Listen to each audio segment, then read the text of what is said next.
Actualizaciones sobre el caso de toda una familia que fue eliminada, en este caso en Aguachica. Por favor, me confirman si en YouTube me escuchan bien. Por favor, me confirman si me escuchan bien en YouTube. Yo sé que en TikTok y en las demás redes sí se escucha bien el audio, pero quisiera confirmar el de YouTube una vez que tengo conectado otro micrófono a este. Muy bien, entonces estábamos en el tema de Agua Chica, y es que hay unas actualizaciones, de manera que la Policía Nacional y la Fiscalía priorizaron la investigación para esclarecer la masacre de la familia Lora Rincón, ocurrida el pasado 29 de diciembre en Aguachica, Cesar. Van 350 horas de video analizadas. Recuerden, es miércoles 8 de enero de 2025 y bienvenidos una vez más a nuestro programa de opinión en el que opinamos sobre los acontecimientos del día. Ojo, del día. Opinamos, no informamos. Desde el principio queremos ser claros con nuestro objetivo. Nuestro objetivo es opinar. Se completan 11 días de la masacre de la familia Lora Rincón en Aguachica, Cesar, y las autoridades avanzan en las investigaciones para dar con el paradero de los responsables. Sobre la mesa hay varias hipótesis y no se descarta ninguna. En la zona permanecen unidades especializadas de la fuerza pública. Funcionarios de la Policía Nacional y del CTI han recogido abundante material probatorio y recibido información de diferentes fuentes. Como en todo proceso, estos elementos han inflado y desinflado las sospechas sobre lo que pudo haber ocurrido ese domingo 29 de diciembre de 2024 en medio de la paz total del presidente Gustavo Petro. Fuentes de la Fiscalía relataron que ha perdido fuerza la idea de una posible equivocación, pues los detectives contemplaron en un principio que los 4 fallecidos habrían sido confundidos con los allegados de un narcotraficante asesinado 2 días antes del crimen, quienes departían en el mismo establecimiento comercial. La nueva versión que llegó a oídos de los investigadores y que no ha sido confirmada, y que quizás este delincuente habría tenido algún tipo de relación espiritual con la familia Lora Rincón, principalmente con los pastores, y la matanza habría ocurrido por ese nexo. Él fue identificado con el alias de El Calvo, hallado sin vida en el río Magdalena el 27 de diciembre. Para verificar esta situación, los investigadores pretenden analizar las comunicaciones telefónicas de las víctimas. De igual manera, tambalea la idea de una supuesta retaliación por extorsiones hacia la familia Lora Rincón, que lideraba una iglesia cristiana en ese sector del Cesar. Sin embargo, todas las hipótesis de la masacre se mantienen activas y de momento no se ha cerrado ninguna línea de investigación. Abro comillas. Hay una burbuja investigativa con funcionarios del CTI y de la policía para determinar responsables y causas de las muertes, agregó la entidad, que ha priorizado este caso junto a los funcionarios de la Dirección de Investigación Criminal, quienes se mantienen en Agua Chica recogiendo pruebas. Los informados que están detrás de los homicidas de estas 4 personas son los mismos que persiguieron a los protagonistas de la muerte del fiscal paraguayo Marcelo Pecci y los involucrados en la matanza de 5 ciudadanos en el municipio de Toro, Valle del Cauca, donde también resultaron 4 heridos. Aunque el proceso investigativo de Aguachica se mantiene bajo absoluta reserva, hay esperanza entre los detectives de que prontamente, el país pueda recibir noticias. El objetivo es recoger las pruebas suficientes que permitan poner detrás de las rejas a todos los responsables de este homicidio múltiple. Ya se tienen los fotogramas de los sicarios, y en la medida en que se difundieron, los habitantes de la región se empezaron a comunicar con las autoridades para ofrecer posibles alias. Sigue vigente la recompensa de 50 millones de pesos a cambio de información que facilite la captura de los criminales. En este caso, pues vemos que en esto va, para los que se estaban preguntando, justo ayer en el programa de ayer me preguntaban que qué había pasado con esta familia, y vemos que en esto va el caso. Realmente, pues a mi juicio, considero que no ha avanzado mucho. Por lo menos vemos que se le sigue poniendo la lupa. Eh, ahí estamos. Ahí estamos, no era la verdad uno de los temas que tenía hoy puntuales o principales para tratar en nuestro programa, pero pues como yo sé que los primeros minutos las personas se tardan en conectar, entonces lo quise incluir. Por aquí tenemos el tema del día, sin duda, que nos guste o no nos guste, pues eso ya digamos que es otro debate, pero el tema del día, sin duda, es la posesión de Nicolás Maduro en Venezuela y no del presidente electo Edmundo González. Recordemos, se va a posesionar un dictador y de hecho ese dictador ya anunció también que lo primero que hará tras su posesión es promover una constituyente o otra reforma constitucional para los próximos 30 años. Es decir, el dictador Nicolás Maduro va a proponer una reforma constitucional con el dictador Nicolás Maduro para que se apruebe y para trazar el futuro de Venezuela durante los próximos 30 años, porque en Venezuela no hay democracia y eso lo sabemos. O sea, no porque en un país haya elecciones, que entre otras cosas no fueron elecciones libres, quiere decir que hay democracia en dicho país. Esto gústele al que le guste y no le guste al que no le guste. Yo no estoy aquí para decir las cosas que ustedes quieren oír. Yo estoy aquí para decir mis opiniones y estas las justifico. Y este ha sido el tema del día, además porque hay un escándalo político tras conocerse la posición del presidente Gustavo Petro. Vamos a empezar con este video por aquí que me encontré, en donde una venezolana me da la impresión que es chavista, le habla a Nicolás Maduro. Veo un escenario de desconocimiento de muchos países al gobierno de Nicolás Maduro. Esa crisis es culpa del gobierno, eso es culpa del CNI. Fueron ellos los que lo generaron. El que mañana venga un país y no reconozca a Nicolás Maduro es culpa del Consejo Nacional Electoral y espero que Nicolás Maduro se acuerde de eso todos los días. Muy bien, ahí lo tenemos. Veo un escenario de desconocimiento de muchos países al gobierno. Yo lo paro. Y es que también hay actualizaciones y con esta lectura quiero empezar. Recuerden que estamos en el programa de opinión, Hernán Opina, precisamente hablando aquí de lo que está sucediendo el día de hoy, 8 de enero de 2025. Bienvenidos a los que no les he dicho feliz año todavía, feliz año. En este 2025 los invito a suscribirse a mi canal de YouTube, @Hernán Opina, para seguir adelante con este proyecto de opinión. Y de una vez los invito a que se pasen también por mis otras redes sociales, @HernánOpina en X, en TikTok, en Facebook y @Hernán.tena, como los pañales, en Instagram. Entonces tenemos este viernes 10 de enero será la posesión presidencial en el vecino país, en lo que ha sido una pugna política entre el dictador venezolano y el presidente electo, el opositor Edmundo González. La situación política en Venezuela sigue con las tensiones al alza ante la inminente toma de posesión presidencial programada para este 10 de enero de 2025. Las elecciones presidenciales del 28 de julio de 2024 han sido objeto de controversia, con acusaciones de fraude y falta de transparencia. El Consejo Nacional Electoral proclamó al dictador Nicolás Maduro como ganador, pero no ha presentado las actas que respaldan esos resultados. Por primera vez en la historia, no se han presentado las actas que respaldan los resultados del ganador. O bueno, no se han presentado las actas que respaldan el resultado de Nicolás Maduro, porque las de Edmundo González sí se presentaron y ya vamos para allá.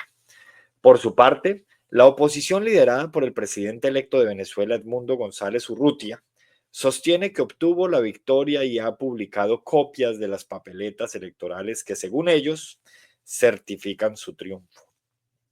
además de contar con el respaldo de la mayoría de la comunidad internacional para poder posesionarse como nuevo mandatario del vecino país. Los que respaldan a las dictaduras, particularmente los que respaldan a esta dictadura, Bizarre, si se aburre, váyase, pues es que aquí no se le pide a nadie que se quede. Adiós, chao pues. Entonces les decía, los que respaldan a las dictaduras dicen que este señor Edmundo González es el caso de Guaidó 2.0. Falso. Edmundo ganó en elecciones, como lo respaldan las actas que Edmundo mismo ha mostrado. Mientras que a Guaidó, recordemos que eso fue un acto ahí medio administrativo que lo proclamó para entonces presidente interino. Entonces no podemos de ninguna manera poner a Edmundo González al nivel del señor Guaidó. Para nada. No nos crean tan ustedes. Protestas opositoras, una manifestación paralela del chavismo y calles repletas de policías y militares encapuchados. Venezuela está a la expectativa en la cuenta regresiva hacia la cuestionada investidura del presidente Nicolás Maduro este viernes. A las 7:10 p.m., Maduro arremete contra el presidente de Panamá. Nicolás Maduro insultó al presidente panameño por haber recibido y apoyado a Edmundo González. Le dice, eres un cobarde, viejo asqueroso. Oiga, es que hasta esto lo tiene en común el señor Petro con Maduro, la forma de referirse a la gente. El uno le llama viejo asqueroso al presidente de Panamá y el otro le llama malditos congresistas al Congreso. Eres un cobarde, presidente de Panamá, y te va a tocar lo tuyo a ti también. El que se mete con Venezuela se seca, te secarás, te secarás. No te puedo decir el nombre porque no me sé ni tu nombre. Creo que el pueblo de Panamá ni sabe tu nombre. Viejo asqueroso. Ojalá salieras a defender el canal de Panamá y la dignidad que dejó para Panamá Omar Torrijos. Ojalá. Elevo una oración por Omar Torrijos, para que el pueblo de Omar Torrijos, fundado por Bolívar, quien libertó Panamá, le llegue su hora de reivindicación, más temprano que tarde. Así será. Ahí escucharon. Eres un cobarde, presidente de Panamá. Eres un cobarde, presidente de Panamá, le dice Maduro al señor presidente de Panamá. Me dicen que no puedo comparar a Maduro con Petro, pues yo realmente puedo hacer lo que quiera y no le tengo que pedir permiso a nadie. Luego, hay muchas diferencias entre Petro y Maduro. Petro no ha llegado a los niveles de Maduro, pero de que tienen cosas en común, las tienen. Tan tienen cosas en común que Petro respalda a Maduro. Si no las tuvieran, y dice que no se va a meter en asuntos de Venezuela. Ah, pero sí se mete en asuntos de Israel y se mete en asuntos de Panamá, se mete en asuntos de Chile, de Argentina, de Costa Rica, de Guatemala. Hasta fue y se quedó en Guatemala, dizque para evitar el golpe en Guatemala. Pero el señor Petro no se mete en asuntos de Venezuela. ¡Ah, qué coincidencia! ¡Qué casualidad! Se mete en asuntos de todo el mundo, pero no se mete en los de Venezuela. Bueno, tampoco se meten los de Rusia, tampoco se meten los de Nicaragua. O sea, ahí vamos viendo por qué no se meten algunos y sí se meten otros. Entonces, claro que tienen cosas en común, pero sí, tienen razón, hay todavía muchas diferencias, por fortuna, entre Petro y Nicolás Maduro. Eso no se los voy a discutir, se las concedo. A las 6:25 de la tarde, caso de gendarme argentino. Nicolás Maduro justificó el secuestro del gendarme argentino en Venezuela y lo tildó de terrorista. De América Latina hace instantes habló Nicolás Maduro y ha justificado la detención del mundo en este caso, Nahuel Agustín Gallo, el gendarme argentino, y esto decía, vamos a escuchar.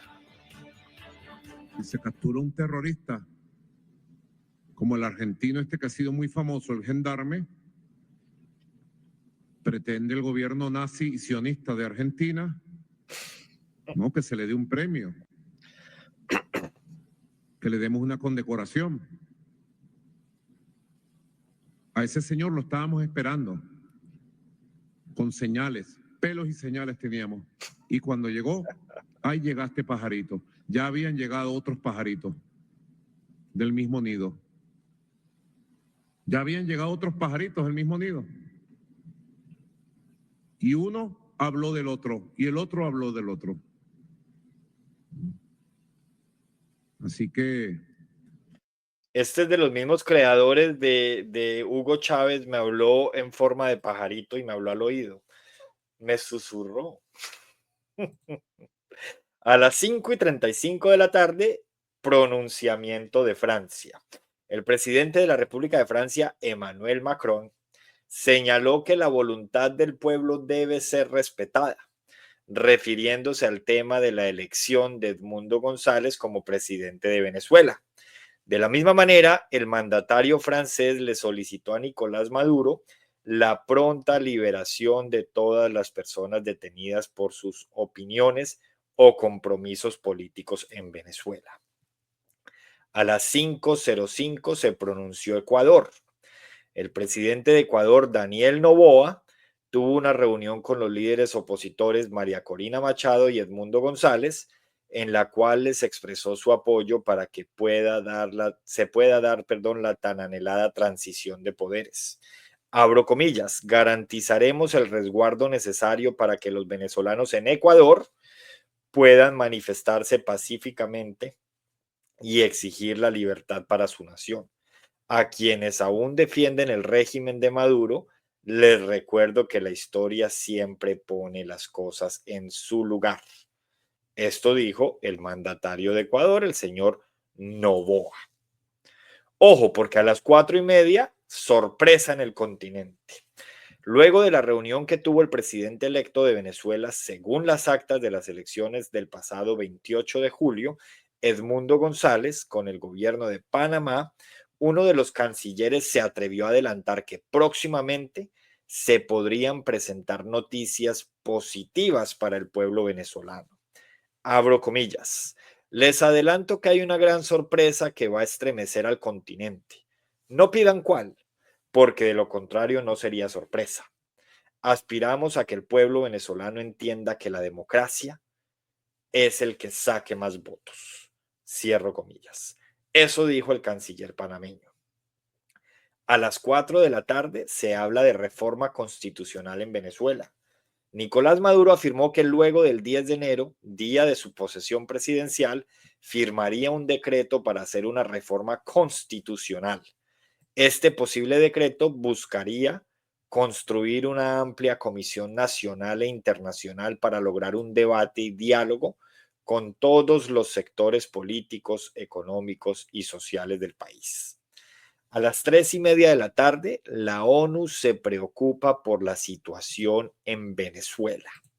A través de un portavoz, el secretario general de la ONU, Antonio Guterres, dijo que la Organización de Naciones Unidas se encuentra preocupada por los secuestros que se han producido en los últimos días por el régimen de Maduro. Esto a pocos días de la toma de posesión presidencial, a 2 días para ser puntuales. Abro comillas.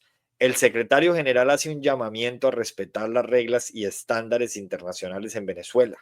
Nadie debe ser sometido a arresto o prisión arbitraria. Toda persona tiene derecho a la libertad de expresión, dijo el portavoz de la ONU. A las 2:45, Maduro asegura que tiene en su poder a un funcionario del FBI. Ojo pues. El presidente de Venezuela, Nicolás Maduro, dijo este miércoles que uno de los 2 mercenarios estadounidenses detenidos la víspera en el país caribeño es un alto funcionario del FBI. Maduro aseguró el martes que 7 mercenarios extranjeros, 2 de Estados Unidos, 2 de Colombia y 3 de Ucrania, habían sido capturados en un complot por el que responsabiliza a Washington. Maduro diría Washington. Los 2 estadounidenses, aseguró el mandatario izquierdista en un acto oficial, son un alto funcionario del FBI y el otro un alto funcionario militar. De acuerdo con Maduro, han sido capturados 125 extranjeros de 25 nacionalidades en una agresión mercenaria extranjera financiada por el gobierno saliente de Estados Unidos. Miren que son parecidos razonables, discursos razonables. Petro también tiene delirios de persecución. Petro también vive anunciando y denunciando que lo van a matar. Yo sí les digo en 2002, y ayer hablamos del tema, porque Catatumbo lo recordó, a cuál expresidente en 2002 querían matar. Pero por mala puntería no lo mataron a él, mataron a otras 70 personas. Yo sí les digo a cuál. A la 1:45, España no enviará representante a la posesión de Maduro.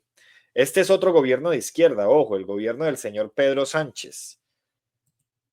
Pero además, a pesar de las cercanías de Zapatero con Nicolás Maduro, y España no envía representante a la posesión de Maduro. Vamos en que dos gobiernos de izquierda, el de España y el de Chile, deciden dejar solo a Nicolás Maduro para su posesión. Luego, México, Brasil y Colombia, los que supuestamente no iban a reconocer a nadie hasta no ver las actas, ahora sí recularon. Y ya vamos en que las elecciones no fueron libres, entonces hay que repetirlas. Calculen ustedes. ¿Ustedes se imaginan si en 2022 hubiéramos dicho que había que repetir las elecciones porque no hubo transparencia? ¿Qué hubieran hecho estos personajes que hoy están gobernando? Ah, pero como no es con ellos, entonces ellos sí van y no se meten en Venezuela, pero sí se meten en Venezuela para decir que hay que repetir las elecciones porque no fueron libres. Y este es el mismo presidente de Colombia que está diciéndole en Twitter a los venezolanos que el pueblo le puede perdonar los errores, pero nunca le va a perdonar que sea incoherente. Pero qué más incoherencia que esa, señores. Ay, cositas brutas. España no enviará ningún representante a Venezuela para la investidura de Nicolás Maduro este viernes. Indicaron a la AFP este miércoles fuentes del Ministerio de Asuntos Exteriores. Esta decisión va en consonancia con la posición de España, que al igual que el resto de la Unión Europea, desconoce el triunfo de Maduro a las elecciones de julio pasado. Tras estas elecciones, las autoridades electorales proclamaron a Maduro para un tercer mandato de 6 años, pero la oposición, liderada por Machado, denuncia que se cometió un fraude y que realmente ganó su candidato González. Tras los comicios, González Urrutia llegó a Madrid en un avión fletado por el gobierno español el 8 de septiembre, tras haberse refugiado en la embajada española en Caracas, denunciando sufrir persecución. En diciembre, España le concedió el asilo. En esto vamos. A las 12:30 del día, Edmundo González muestra las actas en Panamá. Ojo, porque esto es muy importante. El presidente electo de Venezuela, Edmundo González, informó que las actas electorales que certifican su triunfo serán custodiadas temporalmente por el gobierno de Panamá y estarán resguardadas en las bóvedas del Banco Nacional. Por eso es que Nicolás Maduro está insultando al presidente de Panamá. ¿Ya ven cómo van apareciendo las llaves? Abro comillas. Las actas en cuestión dan fe de la rotunda victoria electoral obtenida por los demócratas venezolanos. Con el 85,18% de las actas recabadas y digitalizadas, se comprueba la obtención de 3.385.155 votos por parte de Nicolás Maduro por 7.443.584 obtenidos por Edmundo González, señala el acta de entrega oficial de Edmundo al gobierno panameño. A las 11:15, visitante ilustre. Con motivo de la gira internacional que viene adelantando en los últimos días, Edmundo González, presidente electo de Venezuela, según las actas de los comicios del pasado 28 de julio, fue declarado por el alcalde de la ciudad de Panamá, Mayer Mizrachi, como visitante ilustre y se le dio distintivo de Nuestra Señora de Asunción debido a su destacada trayectoria. A las 9:10, María Corina Machado hace un llamado a la movilización. A través de su cuenta de X, la líder de la oposición venezolana, María Corina Machado, hizo una llamada a la ciudadanía para que desde el jueves 9 de enero, sea mañana, inicie la manifestación contra el régimen de Nicolás Maduro. En 24 horas, Venezuela toda nos abrazamos en las calles de nuestro país y del mundo, con orgullo venezolano, con coraje venezolano, con corazón venezolano, con tu familia, con tu vecino, con tu pana, juntos. Donde te encuentres, grita con toda tu fuerza. Gloria al bravo pueblo. Y a las 8:31, Edmundo González da las gracias a Panamá. Tras su visita a Panamá, el presidente electo de Venezuela agradeció al presidente de ese país, José Raúl Mulino, para que se lo apunten ahí a Nicolás, que nos decía que no lo sabía, por haberle recibido en Ciudad de Panamá. Pero es que vaya suerte, no se sabe quién es más salado, si Nicolás Maduro o Nicolás Petro. El uno dictador y el otro delincuente confeso. Y luego le agregamos el Nicolás Alcocer Petro, Nicolás II. Oiga, si ustedes están esperando un hijo, por favor, no le vayan a poner Nicolás, porque en estos momentos, en la historia actual de nuestro país, no es un buen momento para llamarnos Nicolás. Muy bien, con eso quería abrir el programa de hoy. Hasta ahí les leo noticias de diferentes medios. Ahora esa gente no va a lograr nada, Maduro seguirá de presidente, lo importante para nosotros es que las fronteras sigan abiertas y las relaciones estén bien. Sí, claro, eso realmente, eso es importante que las fronteras estén abiertas, hasta ahí nos entendemos. Luego todo dictador cae, eso también está claro. Y últimamente han caído unos cuantos dictadores y regímenes en el mundo. Coincidimos, yo también considero, como Daniel, que de aquí al viernes no va a pasar nada, Maduro se va a posesionar, su dictadura se va a ratificar, va a pasar de ser el presidente de Venezuela como lo es hoy a ser el dictador ya oficialmente declarado, y en algún momento va a caer porque pues además está debilitado, cada vez está más debilitado. Y seguramente si Edmundo González asumiera la presidencia, las fronteras van a seguir abiertas. No porque Maduro caiga quiere decir que las fronteras vayan a cerrarse. Eso tiene que estar claro. ¿Por qué ese pueblo no se subleva? Pues poco a poco lo ha ido haciendo, Daniel. Yo creería que eso no es algo tan fácil. La verdad es que es muy fácil hablar, pues yo aquí desde un computador y ustedes allá desde el teclado, pero lo que está pasando en Venezuela, primero que todo es histórico. Lo que está pasando ahora no se puede comparar con lo que pasó con Guaidó. Por ejemplo, las últimas elecciones, el Consejo Electoral mostró las actas que confirmaban a Maduro ganador. Esta vez no las mostraron porque efectivamente no las tienen. Entonces, eso ya dice mucho. O sea, si ellos de verdad ganaron, como Maduro dice y como el Consejo Electoral de Maduro lo dijo en su momento, pues es muy sencillo, muestren las actas y ya. Pero es que el número lo sacaron de un sombrero y los números entonces no cuadran. Por ende, no pueden mostrar las actas porque las sumas no darían. Pero también es paja, las cosas no están tan mal. Pues sí, eso dicen también algunos en Ucrania, que las cosas no están tan mal. 7 millones de venezolanos por fuera y las cosas no están mal. Pues aquí nunca hemos dicho que las cosas estén imposibles o que en Venezuela no se pueda vivir. Todo dictador siempre va a tener seguidores. Franco en España tenía seguidores. De hecho, se está conmemorando, por estos días, se está conmemorando la ausencia de Franco y la libertad o la democracia española. Y muchos dicen que hay que recordar que Franco no lo tumbaron, que Franco no cayó, que a Franco no lo mataron, Franco tuvo una muerte natural, por ejemplo. Los defensores de Franco, yo personalmente no soy defensor de ningún dictador. Es que ni siquiera entre líneas, como si dicen algunos aquí. Cuando alguien viene y dice que las cosas en Venezuela no están tan mal, entre líneas está defendiendo al dictador. Y yo entiendo a esa persona, pues seguramente se está beneficiando del régimen de alguna manera. cualquiera que esté defendiendo al dictador es porque seguramente se está beneficiando. Hitler también tenía quienes lo defendían. Y así por el estilo podemos seguir con la lista. Yo particularmente pienso que la dictadura no es la forma de gobierno. Hay países que viven en dictadura y viven felices, viven en una mediana paz, pero yo considero que la dictadura no es la forma.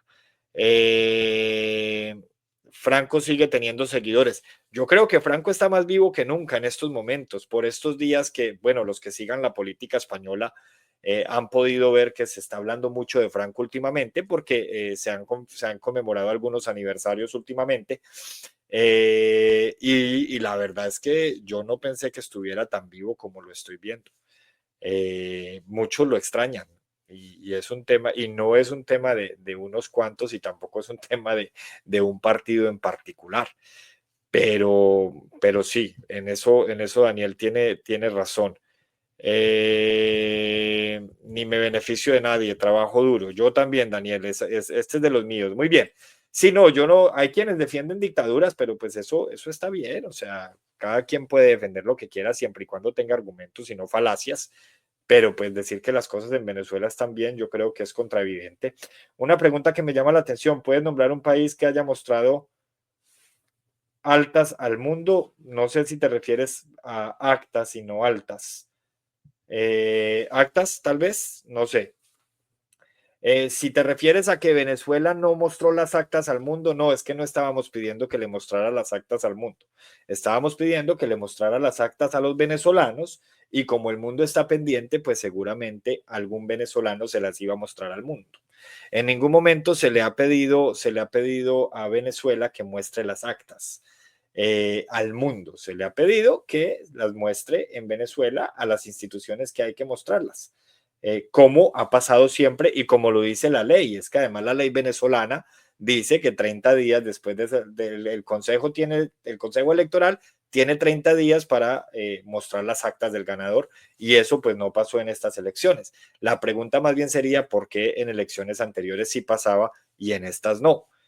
¿Y de dónde salieron entonces las actas oficiales de la oposición? Pregunta, ¿El Salvador es dictadura? Claramente no, El Salvador no es dictadura, no todavía.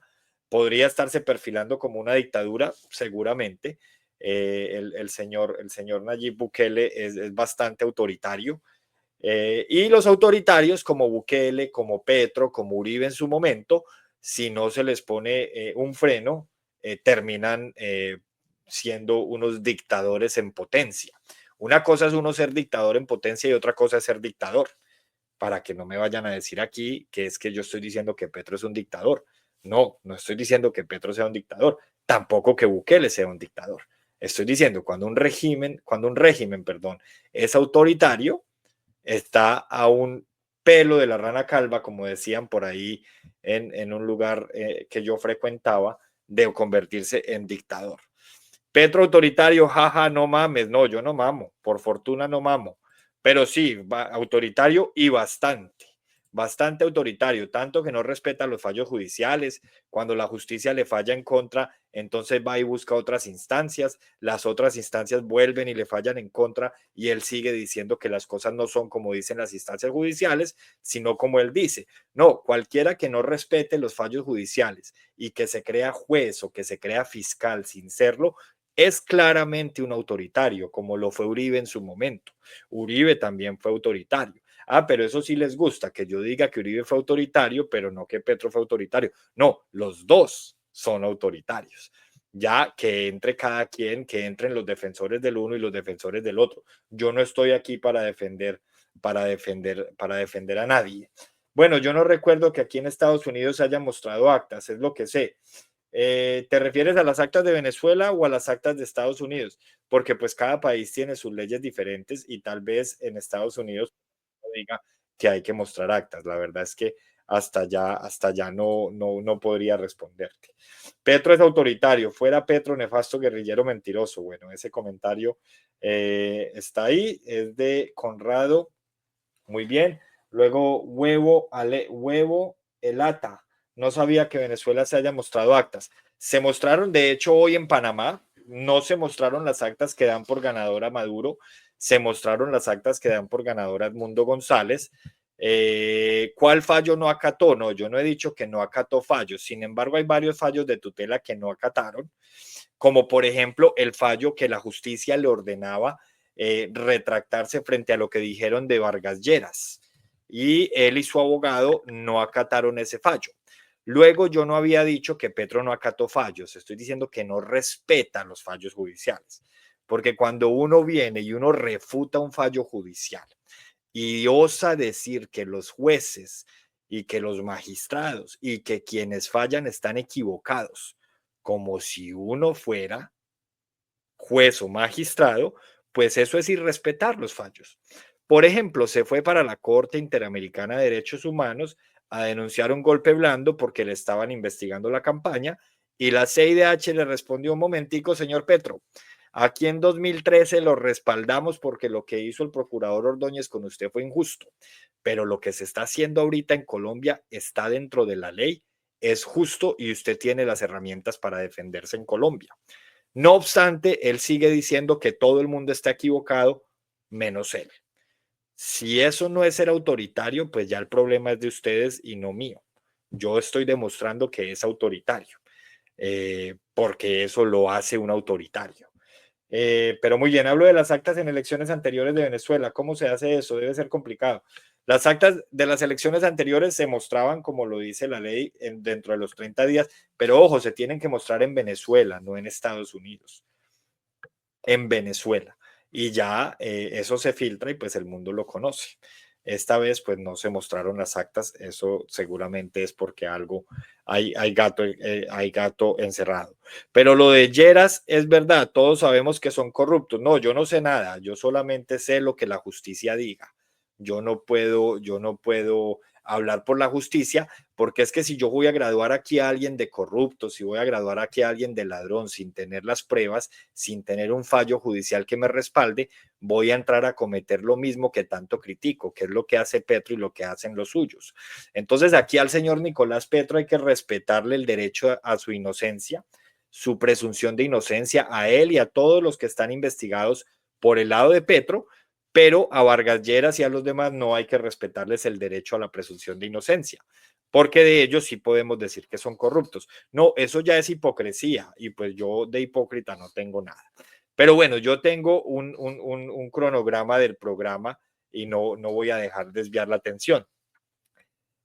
Primera noticia que les quiero mencionar, estas ya son mis opiniones de lo que está sucediendo. El nuevo modelo de salud del FOMAC, del magisterio, de los señores de FECODE, bajo la dirección del presidente Petro y el ministro Jaramillo, se presenta como un experimento fallido que, lejos de solucionar problemas, los multiplica con una peligrosa improvisación. La situación actual, marcada por la interrupción de servicios esenciales y la falta de contratos claros con los prestadores de salud, es un reflejo de una gestión caótica que impacta directamente a los docentes y sus familias, quienes sufren las consecuencias de un sistema desarticulado. Mientras yo les cuento lo que está pasando con el sistema de salud del magisterio, vayan pensando si esto es lo que ustedes quieren para el sistema de salud que cobija al resto de los mortales en Colombia.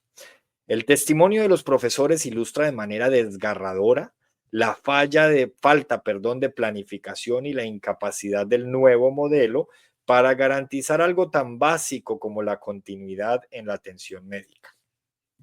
Desde la ausencia de agendamientos hasta la pérdida de confianza en los prestadores, queda claro que el FOMAC está sumido en un estado de desorden que perjudica tanto a los pacientes como a los profesionales de la salud. El cambio de modelo, en teoría concebido para mejorar el sistema, parece ser un castillo de naipes que se derrumba ante la más mínima brisa de realidad. Vamos a ver un video de donde puedo justificar por qué escribí lo que les acabo de leer. Por aquí lo tengo. Hay personas totalmente indispuestas, embarazadas, hay personas totalmente indispuestas. Nosotros todos aquí somos profesores, todos somos hermanitos. Nosotros no pagamos 100 pesos por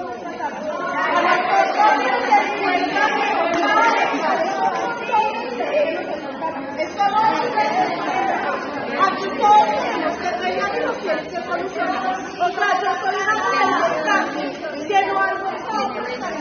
A mí no me importa si está orden, que me den si no voy a volver a pasar a mi hija a pediatría, que la vuelvan a chuzar cuando fue culpa de ustedes por el cambio de modelo. Entonces cambian el modelo, nos dicen, terminaron contrato con Fundasubicol, tenemos que remitirla a San José. Nos atienden una vez en San José, nuestra hija, le sacamos todos los laboratorios, volvimos a comenzar por ser benevolentes con el nuevo modelo del sistema de salud del FOMAC y nos dicen ahora que entonces no la pueden cambiar que porque está vencida. En San José Infantil no hay agendamiento, vengo de San José Infantil, ¿sabe qué me dijeron? Eso es responsabilidad del FOMAC, váyase hasta el FOMAC y que la redireccionen a otro prestador de servicios de salud. A ver. Muy bien, por mucho que algunos quieran decir que esto es carreta, lo están viendo. Hace aproximadamente un año veíamos cómo esto era el pan de cada día en las redes sociales, ni siquiera en los medios, porque afortunadamente hoy hay redes y hoy no nos tenemos que quedar con lo que los medios quieran publicar, sino con lo que llega a nosotros. Acabamos de ver un video de profesores que se están quejando porque llegaron a que les prestaran el servicio este nuevo año y pues ya no hay servicio porque no hay contratos. Un sistema de salud en el magisterio que tenía cosas por mejorar, pero era mucho mejor que el del régimen común. Lo digo yo porque pues ustedes saben, los que me siguen de hace tiempo saben que soy profesor desde hace 15 años y fui beneficiario del sistema del FOMAC.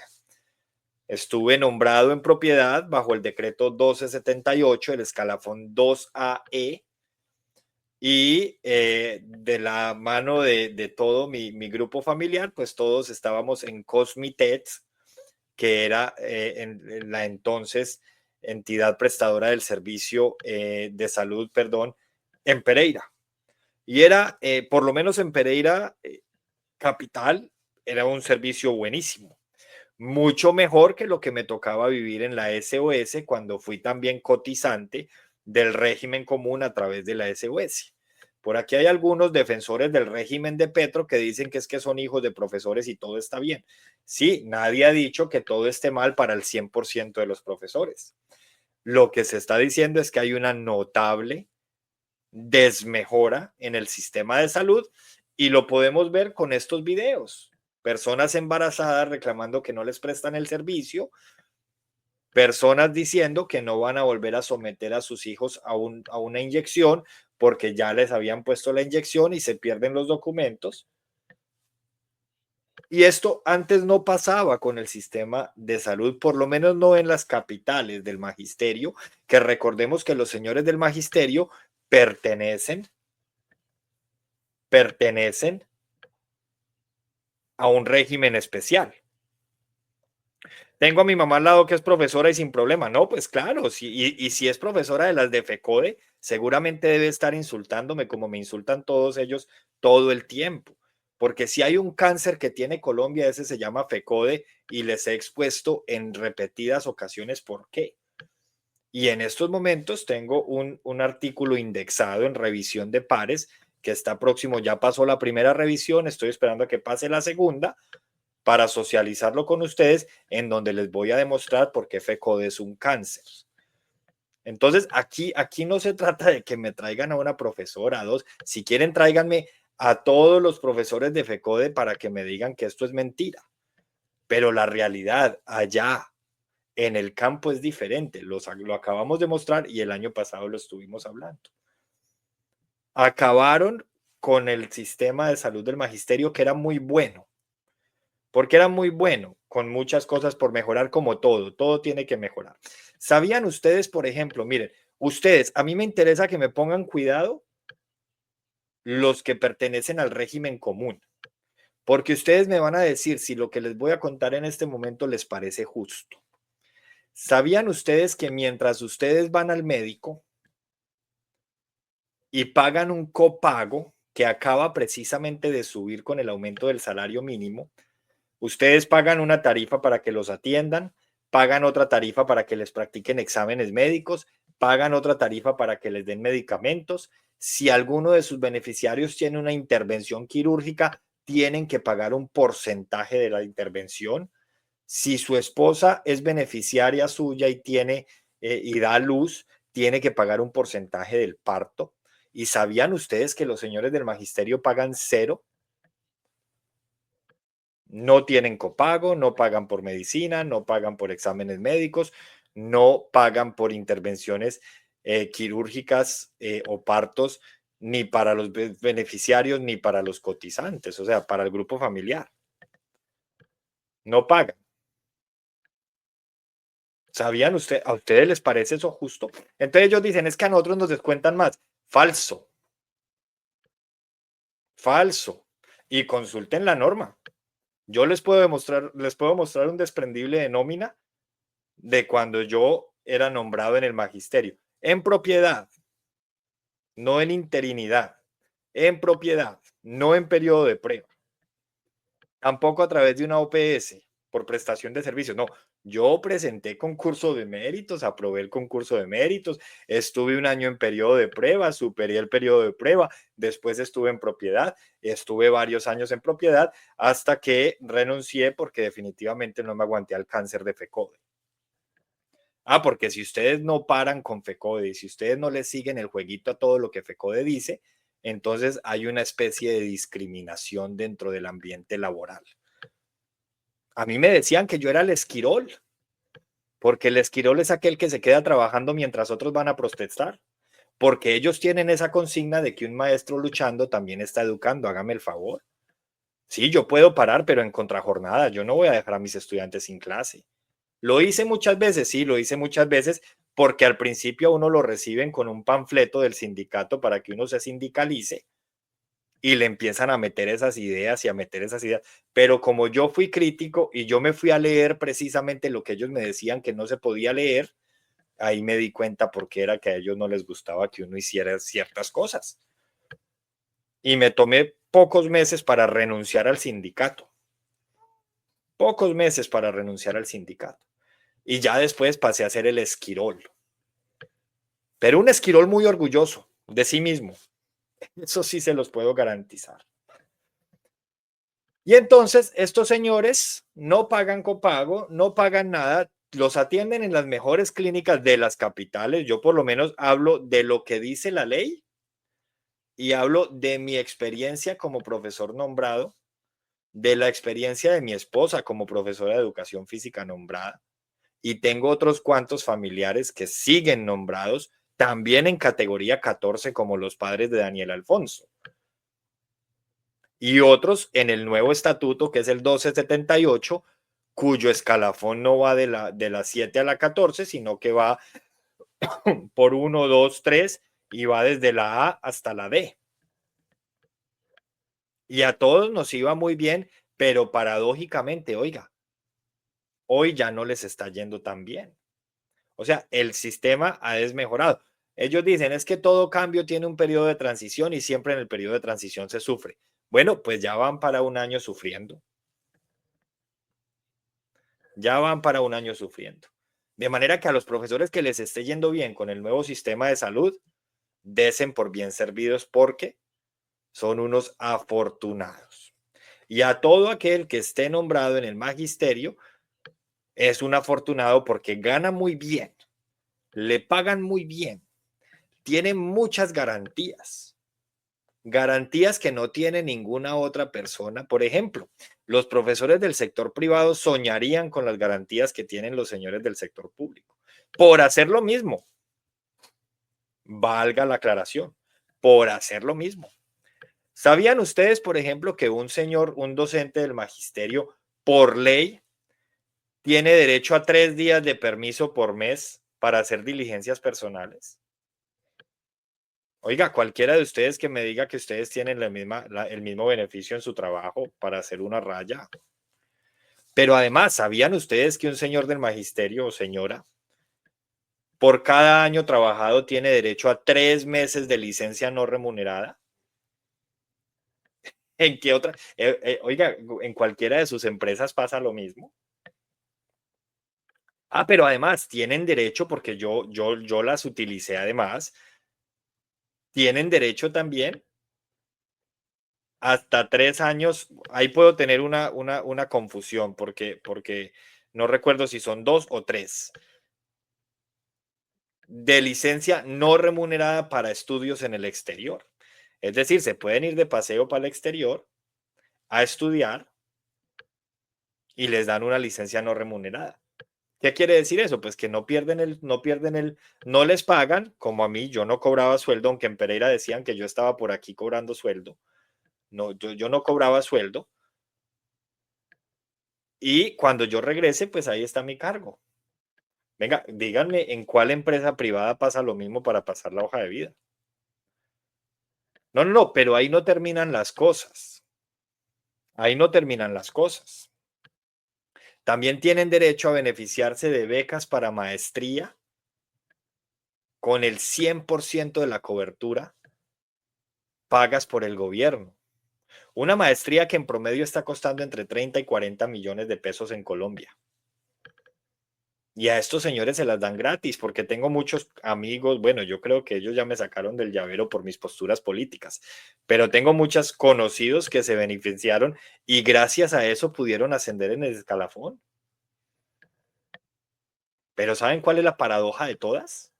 Que muchos de ellos se beneficiaron de la maestría en el año 2018.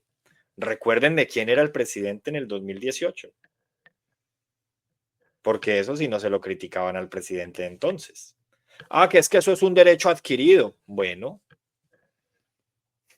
pero entonces, ¿por qué eso no lo dicen en honor a la transparencia? Y así por el estilo podríamos dedicar un programa completo a mostrarles con hoja y con decreto en mano cuáles son los beneficios y los valores agregados de estar nombrados en el magisterio, que entre otras cosas, aún en el magisterio no lo nombran, oiga, lo atornillan. Por eso vemos a profesores que llevan 40 y 45 años en el mismo colegio. Algo que no está mal, no digo que esté mal. Lo que digo es que si uno se va a mantener 40 años en una empresa, es porque hizo méritos para mantenerse en ella. Pero no, a los señores del 2277, que son los del escalafón antiguo, a ellos no los evalúan. Entonces pasan año tras año, tras año, tras año, ahí hasta que les llega la carta de retiro forzoso que les llega cuando cumplen 70 años. Oiga, pueden ser el peor profesor del plantel y el rector maniatado no los puede echar. Porque es que como son funcionarios de carrera, son inamovibles. Lo que el rector puede hacer es entregarlo a la Secretaría de Educación. Señores de Secretaría de Educación, me sobran estos docentes porque no tengo la necesidad del servicio, entonces ahí se los mando. Y los señores van a la Secretaría de Educación y se sientan a leer el periódico, a tomar tinto en una oficina, a marcar un horario hasta que haya una vacante en otro colegio, y cuando haya una vacante en ese otro colegio, pues para allá los mandan. Pero adivinen qué, todo el tiempo que estuvieron tomando tinto y leyendo el periódico en la Secretaría de Educación, están cobrando el salario como si estuvieran trabajando, porque son inamovibles.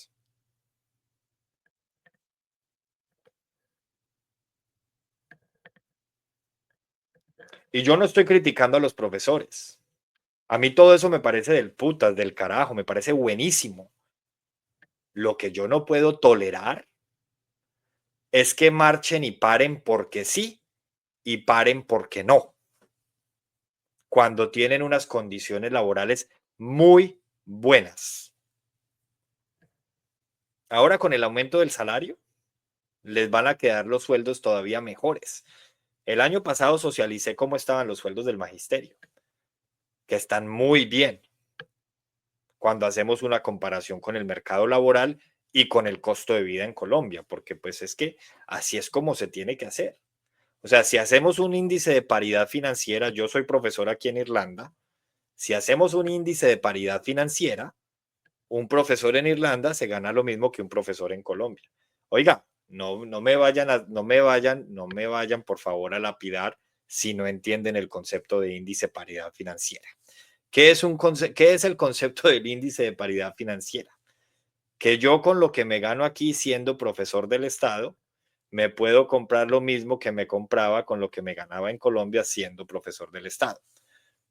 ¿Qué quiere decir? Que hay paridad financiera. Reduciéndolo al máximo, si usted tiene 40.000 euros en Europa, esos 40.000 euros equivalen a 40 millones de pesos en Colombia. ¿Qué quiere decir eso? Que con los 40.000 euros en Europa usted se puede comprar lo mismo que se compra en Colombia con 40 millones de pesos. Pero ahora, si usted va a ser tan acomodado y va a decir, no, es que un profesor en Europa se gana 40.000 euros mensuales, 200 millones de pesos. Es que aquí nos pagan una chichigua. Aquí a los profesores nos pagan 40 millones de pesos al año. No es ni siquiera la cuarta parte. Pues sí, claro, pero es que en Europa se ganan euros y se gastan euros. En Colombia se ganan pesos y se gastan pesos. Entonces ustedes no pueden hacer esa conversión. Por eso a mí me da risa cuando leo por ahí en la prensa los titulares, dice que la millonada que le pagan a un colombiano en Australia por lavar platos. Claro, en Australia se ganan dólares y se pagan y se gastan dólares. Por ejemplo, un arriendo en Irlanda de una casa con 3 habitaciones para una familia de una pareja, de pareja y 2 hijos, no vale menos de 1.700 euros. No vale menos de 1.700 euros. ¿Cuánto puede valer una casa con las mismas condiciones en Colombia? Dependiendo de la ciudad. En un buen barrio, en la ciudad de Pereira, que es de donde yo les puedo hablar porque es de lo que yo conozco, yo nunca les voy a hablar de lo que no conozco, puede estar alrededor de del 1.300.000 y 2 millones, dependiendo de para dónde, ¿cierto? Entonces, esa es la paridad financiera. Así que bueno, otro día podemos dedicar un programa completo a los beneficios del magisterio. Entonces, yo no tengo nada en contra de que el magisterio tenga sus beneficios, porque de hecho por eso me pareció tan atractivo en su momento y por eso concursé. Y cuando aprobé el concurso, para mí era un sueño cumplido, hasta que lamentablemente empecé a trabajar con los señores de FECODE. Y recuerdo que una vez alguno de ellos me dijo, profe, usted aquí tiene 2 opciones. O se une a nuestro sistema o el sistema lo vomita. Y a mí eso se me quedó aquí. Pasados unos meses me di cuenta que era verdad. No me pude unir a ese sistema y el sistema me vomitó. Pero hoy estoy mucho mejor y con unos trabajos con las condiciones. No estoy nombrado, estoy atornillado.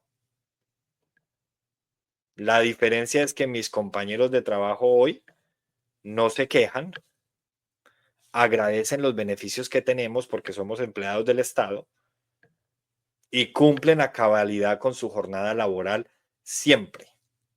Si quieren solidarizarse con una causa, que aquí también las hay, pues van y se solidarizan en su tiempo libre.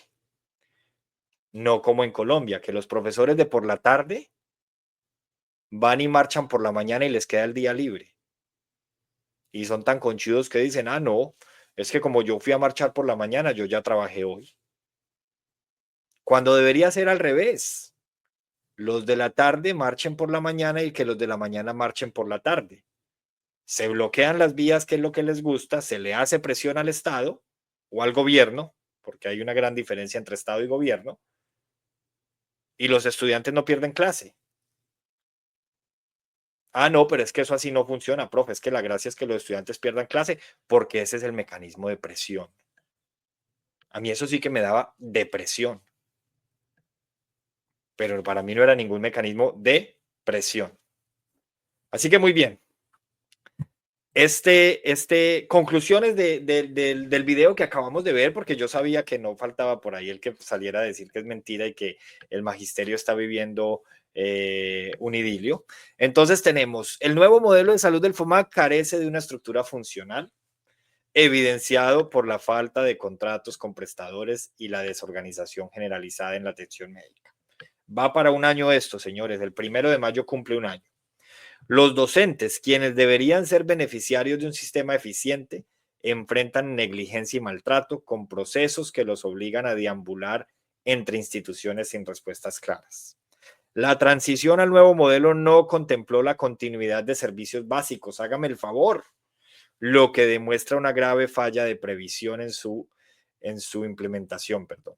El caos generado por el cambio del modelo mina la credibilidad de las instituciones responsables, pero además no podemos permitir que se apruebe una reforma de salud que lo que busca es trasladar este caos del magisterio al país. No se puede. Y lejos de resolver problemas estructurales, el FOMAC crea nuevos obstáculos, dejando a sus beneficiarios atrapados en un sistema que prioriza la burocracia sobre la salud. Es un escenario triste, señores. Triste lo que está pasando con la salud del magisterio, a otrora mis compañeros de trabajo.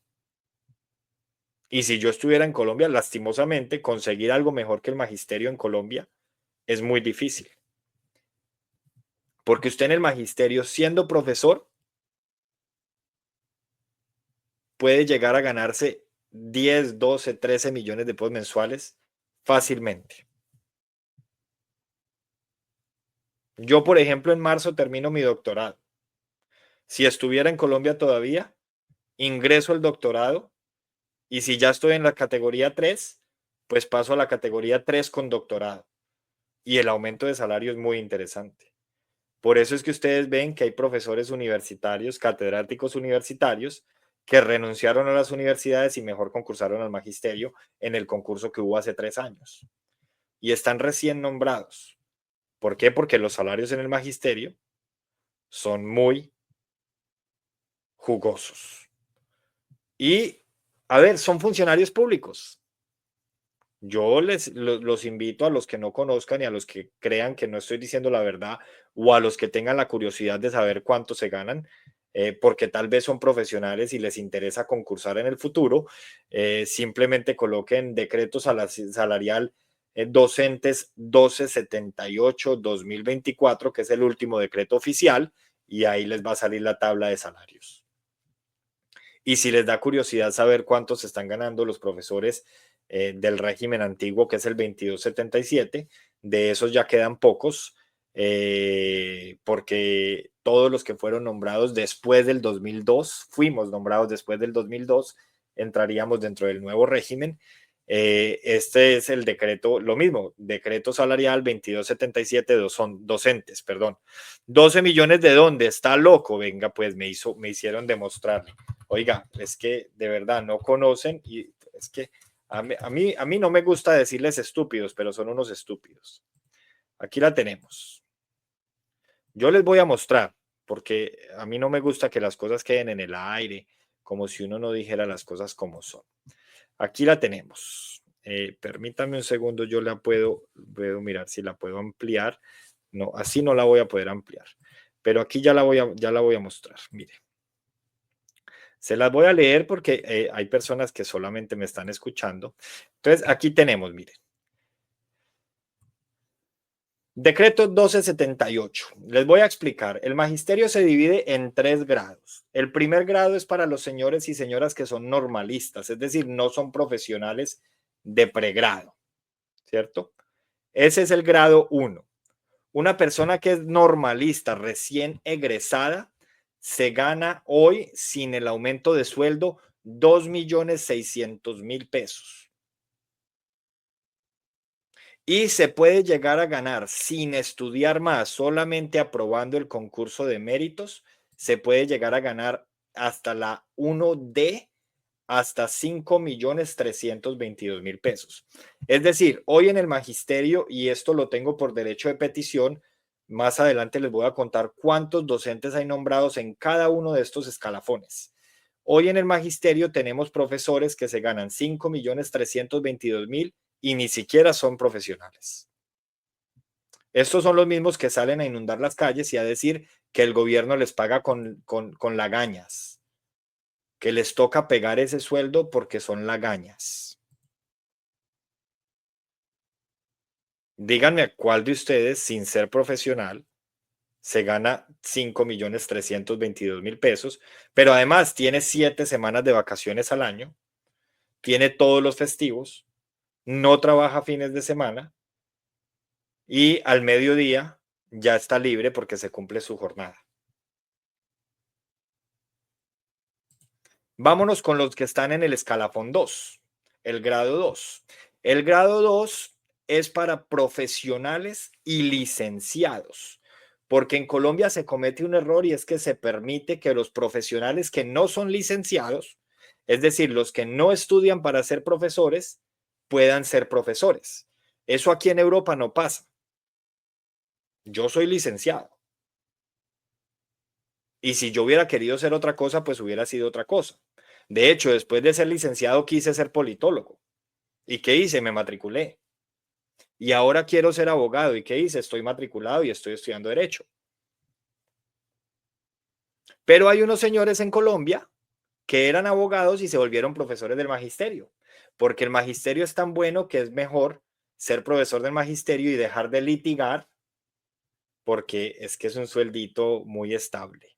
Entonces, una persona recién egresada de la universidad, sin especialización, se gana en el magisterio 3.259.000 pesos. Y sin estudiar más, solamente aprobando el concurso de ascenso, cumpliendo el tiempo para ascender, porque como en cualquier empresa y como en cualquier derecho de carrera, usted tiene que cumplir unos tiempos para pasar al siguiente grado. Se puede llegar a ganar 5.943.000. Perdón, 5.997.000. Estamos en la tabla verde, en el lado verde, ¿cierto? Si esa misma persona tiene especialización, entonces su sueldo ya va a pasar a ser de 6.695.000. Si esa misma persona tiene maestría, su sueldo pasa a ser de 6.900.000.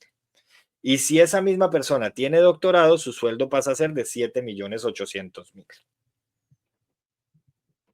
Y ahora vámonos con el grado 3. Aquí le vamos a responder al señor Javier Andrés, que me dijo que yo estaba loco. Es que esto es increíble. Cualquiera que no conozca el estatuto de salarios del magisterio también va a decir, pero es que es loco pensar que un profesor por enseñar en un colegio se gane 12 millones de pesos. A mí también me parece loco. Es que ni siquiera el gerente de un banco en una ciudad intermedia o pequeña se gana todo eso. Pero, bueno, aquí van a decir que estoy diciendo que el gerente del banco es más importante que el profesor. No, yo no estoy diciendo eso. Pero yo estoy diciendo que en el sector privado, el gerente de un banco se le asignan muchísimas más responsabilidades y trabaja muchísimas más horas. Y pues a uno le deben pagar es por la cantidad de horas que trabaja en contraste con la responsabilidad de su cargo. Bueno, muy bien. Grado 3 es para los profesionales con maestría o con doctorado. Entonces, si una persona tiene maestría, yo por ejemplo, que tengo maestría y que estaba cuando salí de Colombia en la 2AE porque tenía especialización en ese momento, en estos momentos yo estaría con maestría en la 3B porque ya hubiera pasado a la segunda letra y tendría 6.516.000 de sueldo. Y como en marzo metería el doctorado, mi sueldo pasaría de 6.500.000 a 8.570.000. ¿Listo? Aquí me están acusando que si por mí fuera que le quiten las primas a los trabajadores. No, no sean estúpidos. Yo no he dicho eso. Yo lo que le estoy demostrando a la gente es que los profesores no se ganan las miserias que ellos dicen que se ganan. Y que una persona como yo, si estuviera todavía en Colombia, ganándome 8.570.000 por trabajar en mi jornada del colegio, que era de 6:15 de la mañana a 12:30 del día, no tengo motivos para salir a tomarme las calles y dejar a mis estudiantes sin clase, violarles el derecho a la educación por salir a las calles a decir que me paguen más porque el gobierno me paga una miseria. No, no, no. Y es que por eso fue que el sistema me vomitó. Pero además, esa persona que está en la 3, con maestría, en el grado D, que por derecho de petición les voy a decir más adelante cuántos están en ese grado, se ganan 9.338.000. Y si tienen doctorado, se ganan 12.423.000. Pero además, esto va para el señor, ya vieron de dónde salen los 12 millones, Javier Andrés. Pero además, si usted es coordinador, entonces por ser coordinador le pagan 20% adicional. Volvamos a hacer el ejemplo conmigo porque lo viví. Yo estaría en el escalafón 3B con la maestría. O sea, me estaría ganando 6.516.000. ¿Cierto? Hasta ahí estamos claros. Si yo quiero 6.516.000, si yo fuera coordinador, me ganaría 7.819.000. Y si yo fuera con 6.516.000, si yo fuera rector, me ganaría, porque ya no es el 20, sino el 40, 9.122.000. Es decir, un rector que esté en la 3D, que conozco uno, entre muchos, pero soy amigo personal de uno, está en la 3D con doctorado, ese rector se gana 17.400.000 pesos. Y a eso hay que sumarle los sobresueldos porque tiene varias jornadas, no tiene una sola jornada, y los incentivos por sacar buenos resultados en el ICFES. Los profesores del decreto 1278 de la categoría 1, no, yo no estoy aseverando falso, es que estoy en la categoría 3 y por la categoría 1 ya pasé. Y yo no puedo estar diciendo nada falso porque estoy leyéndoles el decreto salarial de 2024. Mentiras, tal vez sí estoy diciendo algo falso, Jorge. Es que este año todo esto va a subir. Entonces, este rector que se gana 17 millones de pesos por tener doctorado y por estar en la 3D, va a pasar a ganarse por lo menos 19, tal vez 20 millones. Y una persona que esté en el grado 1 como normalista se gana 2.612.000. Es un sueldo muy bueno para una persona que no es profesional. Y si está en la 1D como normalista se gana 5.300.000. Un sueldo muy bueno para una persona que no es profesional. Pero además de esto pueden hacer horas extras. Y las horas extras tienen carga prestacional. Y así por el estilo, como ya les había dicho, puedo quedarme hablando de los beneficios del magisterio toda la noche. Ganan poco con respecto a las demás categorías y son irresponsables para salir a defender sus derechos. Entonces, sí, realmente es que a mí me pueden decir, es que si uno tiene doctorado, uno se merece un buen sueldo. Sí, pero usted no necesita un doctorado para trabajar en un colegio. Yo me muero de la pena. Y no lo digo yo, lo dice Julián de Subiría. El gran maestro Julián de Subiría, en repetidas ocasiones, ha dicho que un profesor no necesita ni maestría ni doctorado para ejercer sus funciones a un nivel escolar. Diferente es que hagan maestría y doctorado para ganar más y no para ser mejores. Entonces, si usted, como yo, ha quemado pestañas haciendo un doctorado y quemó pestañas haciendo una maestría porque se necesita maestría para entrar al doctorado, quiérase un poquito y búsquese un trabajo en un lugar donde ese doctorado se vaya a ver para algo. Porque para ser profesor a nivel escolar, en la básica y en la media, no es necesario tener un doctorado. Si usted toma la decisión de hacerlo, eso está bien. Pero venga, en los colegios privados, por hacer lo mismo, hay profesores con doctorado que no se ganan 18 millones de pesos. ¿Por qué? Porque es que allá la plática no viene de las arcas del Estado. Y ninguna empresa seria es capaz de sostener esa carga salarial. Porque es que así es la realidad. Es que nada es gratis.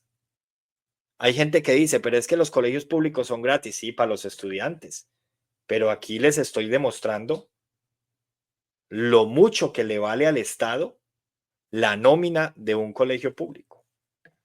También por derecho de petición les tengo, y eso va a salir en el artículo, cuánto le vale a los colombianos la nómina del magisterio completa, para que nosotros veamos cuánto nos vale cada día de paro, porque cuando están parando no están trabajando, señores. Ellos, cuando a mí me nombraron, mi manual de funciones decía claramente cuáles eran, y como docente de aula nombrado en la asignatura inglés en el área de humanidades, mis funciones era, en el caso de bachillerato, era enseñar lengua extranjera inglés. Si yo no cito a mis estudiantes mañana y les digo que mañana no hay estudio, porque me voy a ir a marchar, porque luchando también estoy educando, y resulta que estoy luchando es para ganar más beneficios yo y no mis estudiantes, pues entonces estoy faltando a mi manual de funciones. Eso es simple. Ah, pero es que la huelga está arreglada en la Constitución. Sí, la huelga está arreglada, pero el paro no. ¿Se acuerdan ustedes que el año pasado a los señores del Ministerio del Trabajo no les pagaron unos días que pararon? ¿Por qué? Porque es que así lo dice la ley. Una cosa es el derecho a la huelga y otra cosa es el paro.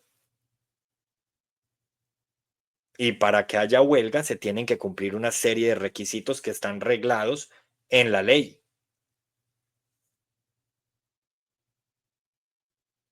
Hoy vemos que muchos señores del magisterio todavía están en Santa Marta y en Cartagena paseando.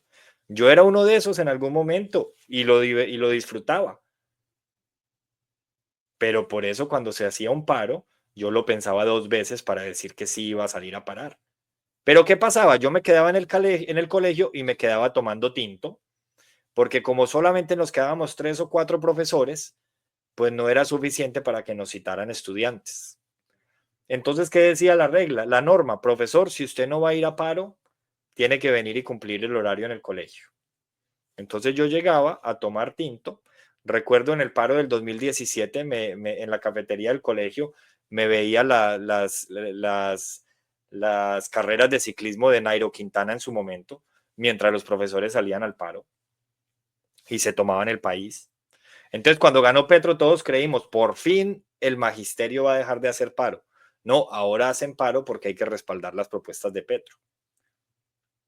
Pero pues claro, ¿cómo no? Si pusieron 500.000 millones de pesos en la campaña. O 500 millones, ya, 500.000, me corrigen por favor, puedo estar sumando, agregándole un cero, la verdad ahí tengo un lapsus, no me recuerdo, y son 500 o 500.000. De manera que no, señores, el magisterio está lleno de paros injustificados. Hay algunos que sí son ciertos porque lastimosamente hay gobiernos y a veces el Estado tampoco cumple. Y hay profesores que trabajan en zonas de alto conflicto que la verdad trabajan en unas condiciones que yo me les quito el sombrero. Pero los que trabajábamos en capitales, en colegios con televisor en el salón,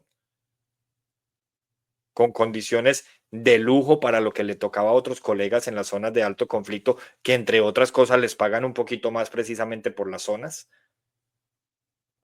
Nosotros no teníamos motivos. Pues, si a mí me dicen que vamos a marchar para que nos suban el sueldo, para mí eso no es un motivo. Porque es que se gana bastante. 500 millones, sí, yo sabía que no eran 500.000, inmediatamente corregí. Muchas gracias. Bueno, de manera que termino con el resumen del resto de noticias que teníamos. Pasamos del magisterio y sus gabelas, que después podemos profundizar, al nepotismo. Esto lo titulé Los privilegios de los turbios españoles, amigos de Petro y Verónica. La relación entre el presidente Gustavo Petro, la primera dama, y sus amigos catalanes evidencia un preocupante patrón de favoritismos, privilegios y dudosos manejos que comprometen la credibilidad de su gobierno.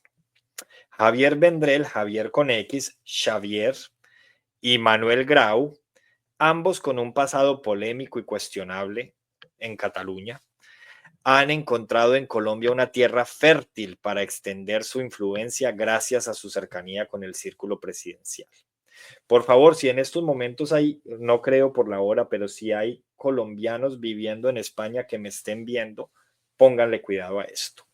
Desde la concesión exprés de la nacionalidad colombiana hasta su inserción en cargos estratégicos del Estado, los beneficios otorgados a estos personajes plantean serias dudas sobre las prioridades y valores del actual gobierno.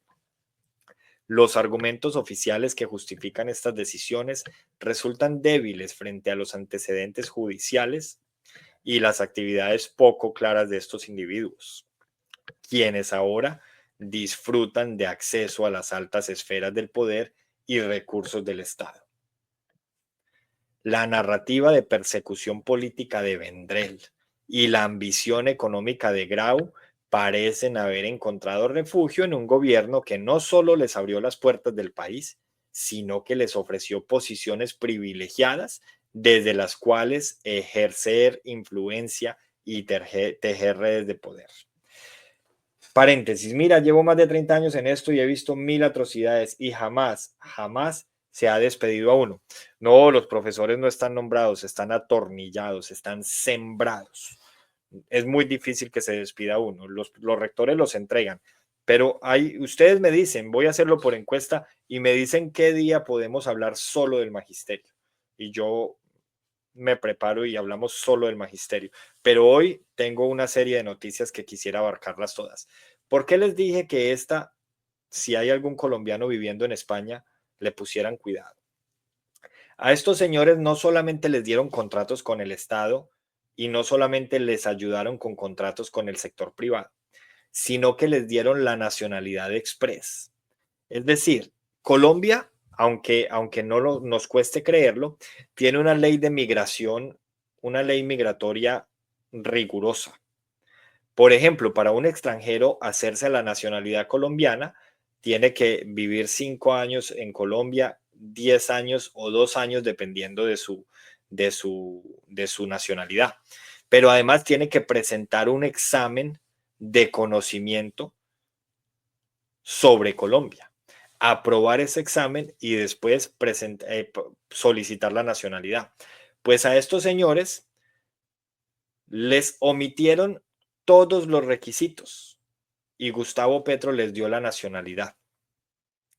Ahora bien, ahí no hay nada ilegal, pero sí moralmente cuestionable. Porque la ley dice que le da facultades al presidente Petro al presidente del país, para que él otorgue la nacionalidad express a quien considere que representa un bien para el país. Por eso Juan Manuel Santos nacionalizó, por ejemplo, a Néstor. Néstor se llama el entrenador Pekerman, en su momento en el Mundial de Brasil. La pregunta es, ¿estos catalanes qué bien representan para el país? No, por ejemplo, a Eva Ferrer, que fue un caso que yo investigué a través de derecho de petición y tutela también, casi que no, y salió un artículo publicado en Semana de la autoría de Aurelio Suárez. Le dieron la nacionalidad porque el cargo que le iban a dar como consejera para la niñez exigía dentro de los requisitos del cargo que tenía que ser una persona de nacionalidad colombiana. Entonces, ¿qué hizo Petro? Le dio la nacionalidad solamente con una firma, firmó una resolución, la señora quedó siendo colombiana sin cumplir los requisitos y ya con cédula colombiana la nombraron en su cargo. La pregunta es, ¿no hay colombianos suficientes en Colombia? Colombianos de nacimiento o nacionalizados, a mí no me importa, pero no hay colombianos suficientes en Colombia para que les hubieran dado los cargos que le han dado a toda esta gente. Esa es una gran pregunta. ¿Tenían que nacionalizarlos a ellos por la puerta de atrás? ¿O es que acaso qué favores le debe Gustavo Petro al golpismo español? Porque estos son los señores que quieren que Cataluña sea libre y que Cataluña se independice de España, violando el artículo 2 de la Constitución española, que dice que en España hay unidad nacional, que se respetan las diferentes nacionalidades y los diferentes idiomas, pero que no obstante el castellano es el idioma oficial para que se comuniquen entre españoles y que se va a respetar la unidad nacional. Entonces, violando el artículo 2, ellos quieren que Cataluña sea libre. ¿Qué favor le debe entonces esa gente a Gustavo Petro? Para los que quieran profundizar, este es un artículo que fue publicado en La Silla Vacía. de donde yo saqué esa conclusión, y otras más, como la concesión de la nacionalidad colombiana a Vendrell y Grau, ignorando sus antecedentes y exonerándolos de requisitos legales, refleja una discrecionalidad preocupante que prioriza vínculos personales sobre interés nacional. Esto es corrupción también. Pero además le están negando la oportunidad a personas cualificadas locales. Y a los que les dije que si son colombianos viviendo en España pusieran cuidado, se los digo porque es que a cualquier colombiano en España para ser nacional español le toca sufrir mucho. Porque en España no se van rifando los pasaportes en un paquete de chitos como está pasando en Colombia con Petro. Y esto lo digo con conocimiento de causa porque mi familia paterna es española. Entonces yo tengo las dos nacionalidades porque en ese sentido fui beneficiado y nací con las dos, así como mis hijos también tienen dos nacionalidades y el que nació aquí tiene tres. Tanto a los extranjeros que quieran ser colombianos como a los venezolanos en Colombia les toca sufrir mucho, como a los colombianos que quieran nacionalizarse españoles en España.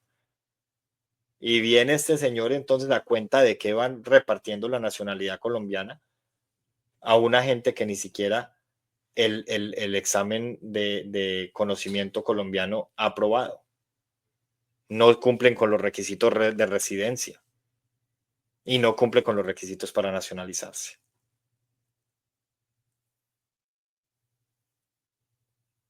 Entonces, a los que les prometieron que estas cosas que tal vez hayan pasado en el pasado no iban a volver a suceder, los engañaron. Así hoy quieran venir a defender lo indefendible. No, aquí esto no se puede defender. Les mintieron y les mintieron de frente. Les dijeron que este gobierno iba a ser el gobierno de los jóvenes. Y en vez de darle estos cargos a los jóvenes, están nacionalizando extranjeros para concederles estos cargos y para que se ganen los millones en Colombia que no se pueden ganar en España. Y si usted que votó por Petro quiere seguir defendiendo esto, pues eso es su responsabilidad. A mí la verdad lo que usted haga o no me tiene sin cuidado. Mi abuela decía algo, había un dicho en Colombia relacionado con el valero y el culo. Que alguien me lo recuerde, por favor, porque no lo recuerdo. Y por aquí me están acusando de comer, pues yo me como lo que yo quiera, alguien. Ese no es su problema. En inglés decimos mind your own business, que es que preocúpese de sus asuntos. Luego, lo que usted me está diciendo es una calumnia, seguramente no le está sonando bien lo que estoy diciendo y no tiene nada más que decir. Porque es que lo que están haciendo con los catalanes en Colombia es una falta de respeto, pero con los colombianos.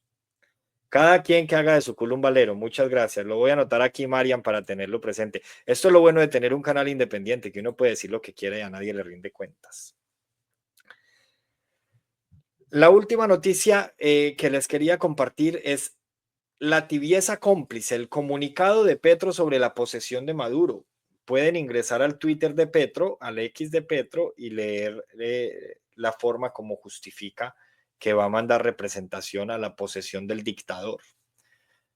De ahí yo concluyo que el comunicado del presidente Petro frente a la posesión de Maduro es un ejercicio de ambigüedad calculada que refleja la incoherencia y la tibieza de su postura ante un régimen cuestionado internacionalmente.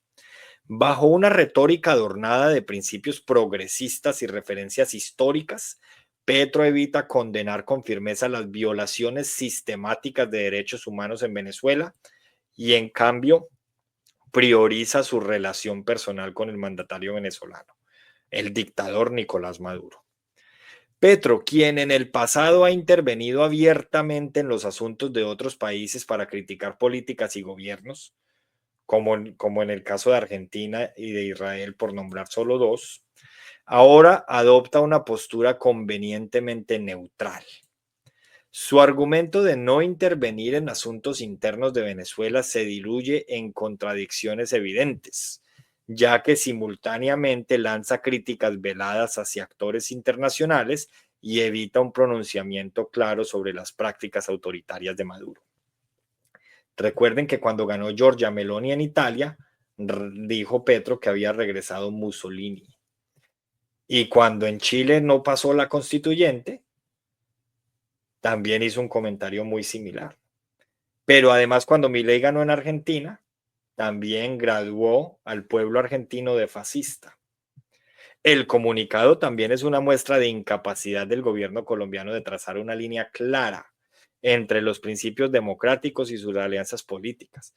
Al justificar la ausencia de elecciones libres por el bloqueo económico, Petro desvía la atención de las prácticas represivas del régimen venezolano, como la censura, la persecución de opositores y el control férreo sobre los comicios. Entonces, para resumir el comunicado, Petro dice que Venezuela no escuchó a Colombia, que sugiere o pide que se liberen los secuestrados políticos y que él no va a asistir a la posesión de Maduro, pero que entonces envía una representación. Es decir, envió al embajador. El embajador, quien es, entre otras cosas, el que representa al gobierno del país en jurisdicciones extranjeras. María, ¿quién paga todo eso? ¿Los que pagamos impuestos? Sí, claro, la nómina del magisterio sale del Sistema General de Participaciones. Entonces, pues de ahí sale. Esta pregunta nos devuelve al tema anterior.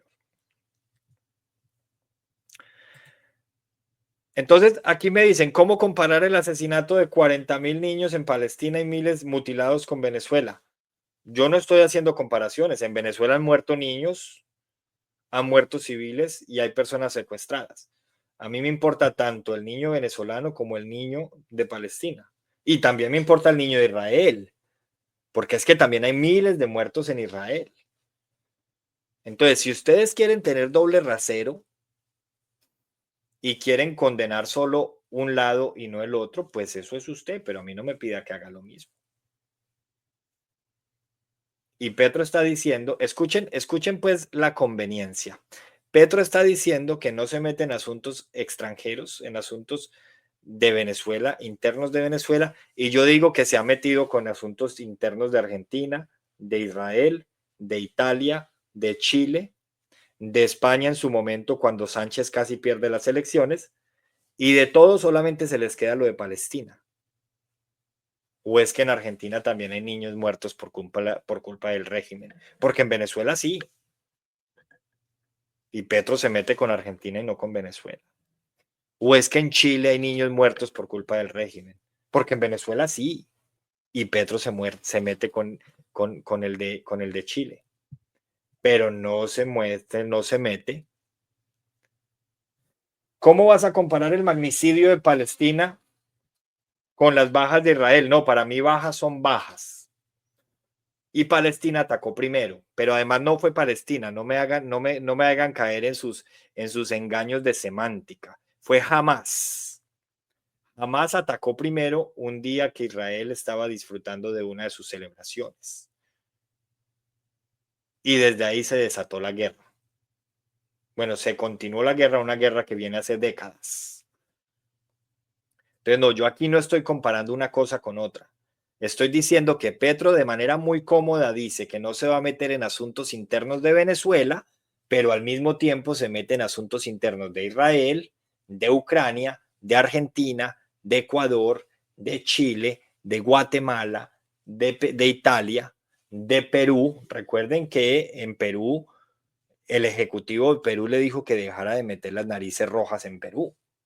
Y ustedes saben lo que es una nariz roja. Pero a esta persona de los 8 países que he nombrado hasta el momento, solo se le quedó Palestina. Usted es dueña de 2 cosas, de su ignorancia y de lo que entiende. Y yo soy dueño de 2 cosas, de lo que digo y de lo que escribo. No es responsabilidad mía de lo que ustedes entiendan. Por último, la crisis política en Venezuela alcanza nuevos niveles de autoritarismo con Nicolás Maduro, aferrándose al poder en medio de acusaciones de fraude, detenciones arbitrarias y un despliegue militar opresivo. Sin embargo, pese a la abrumadora evidencia en contra del régimen, el presidente Petro continúa mostrando una postura ambigua que en la práctica resulta en un apoyo implícito a Maduro, al dictador. El silencio cómplice de Petro frente a los recientes ataques del dictador venezolano al presidente panameño y a la comunidad internacional, así como su omisión deliberada sobre la falta de transparencia en las elecciones, contradicen sus propias posturas pasadas sobre la defensa de la democracia. Petro ha sido vocal y crítico en otros escenarios internacionales, pero su cercanía con Maduro parece llevarlo a minimizar, justificar o ignorar las acciones de un régimen que vulnera los derechos humanos. La negativa del Consejo Nacional Electoral venezolano a presentar las actas que supuestamente respaldan el triunfo de Maduro evidencia un fraude monumental que ni siquiera Petro se atreve a cuestionar abiertamente. Mientras tanto, y con esto cierro, el gobierno de Panamá, resguardando las actas electorales que certifican el triunfo de Edmundo González, se erige como un símbolo de resistencia democrática frente a la tiranía de Caracas.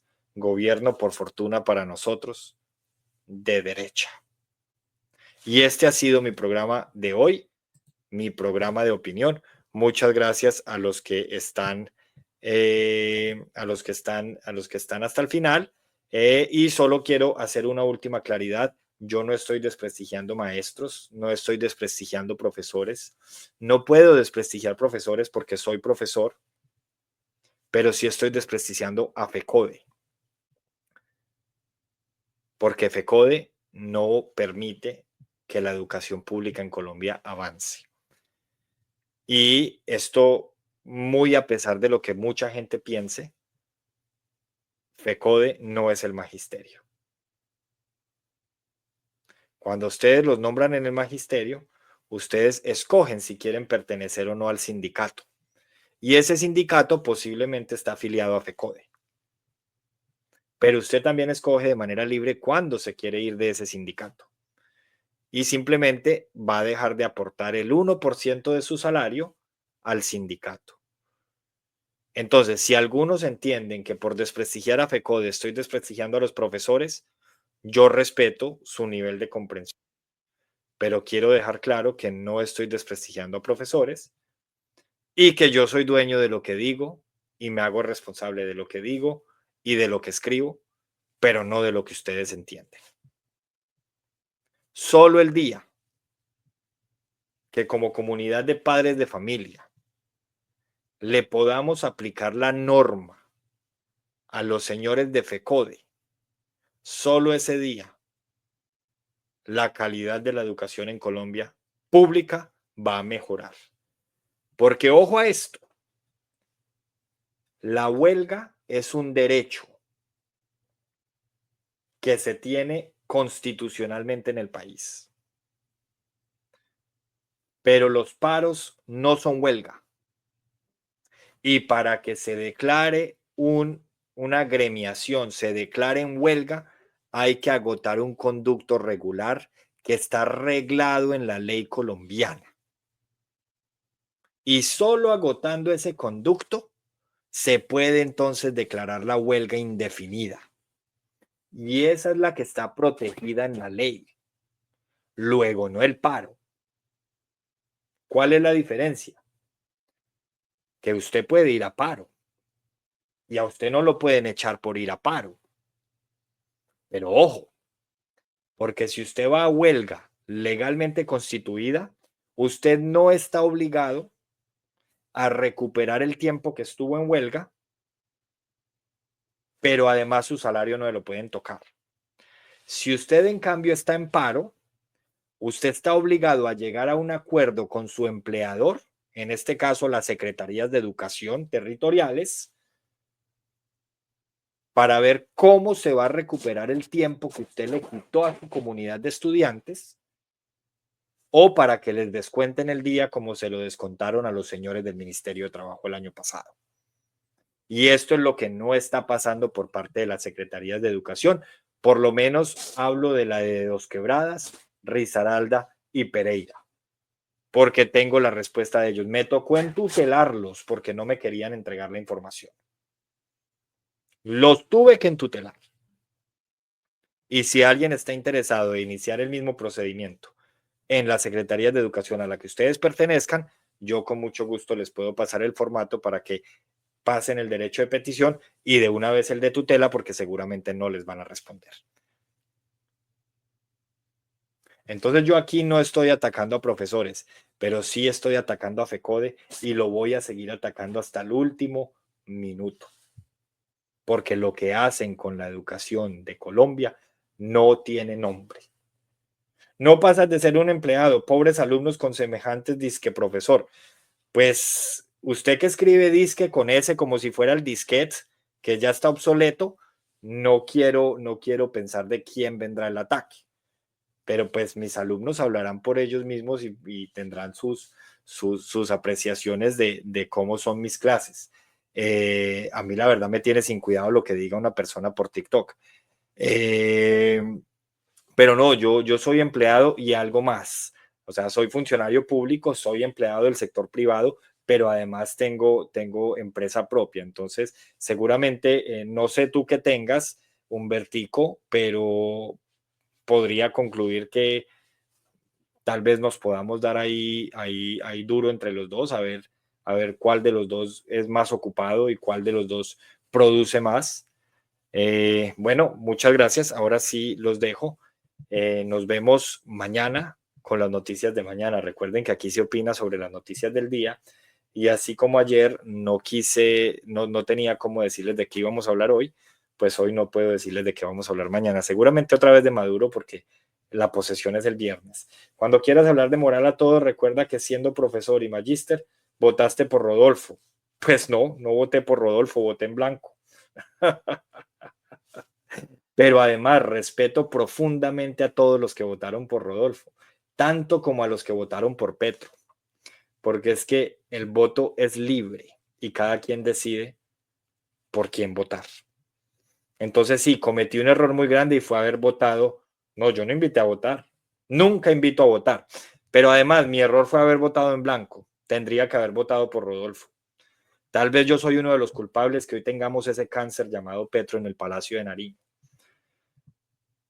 Y la próxima vez voy a votar por cualquiera que tenga la mínima posibilidad de ganarle al progresismo. Y a mí no me van a venir a intimidar con esos intentos de cancelación, porque es que estos son los que hablan de libertad de expresión, estos son los que hablan de libertades, estos son los que hablan de derechos. ¿Sí ven que eso no existe en el progresismo? O sea, pretenden cancelarme y anularme a mí como persona porque a juicio de ellos voté por Rodolfo.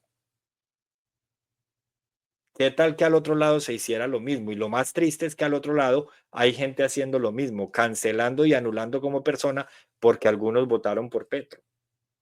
No han podido entender estos personajes que Petro y Rodolfo sacaron casi la misma votación. Ese es el fracaso de Petro.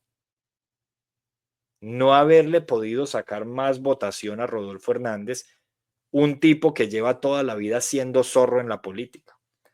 Todo lo que tiene, cada peso que tiene Petro, se lo debe al Estado, porque nunca trabajó en el sector privado. Lo único que hizo a lo largo de su vida fue desangrar al Estado como empleado público y desangrar al Estado como insurgente. Desangra por A y desangra por B. Y estos son los que nos vienen a dar cátedra a nosotros de moral. Dice que cuando quieras hablar de moral, acuérdate que con maestría votaste por Rodolfo, no. El error fue haber votado en blanco. Pero si escuchan ustedes semejante falacia ad hominem, falacia ad hominem. O sea, de todos los 5 temas que hablamos hoy, lo único que tienen para decir es que como voté por Rodolfo, según ellos, que repito, voté en blanco, no puedo hablar de moral.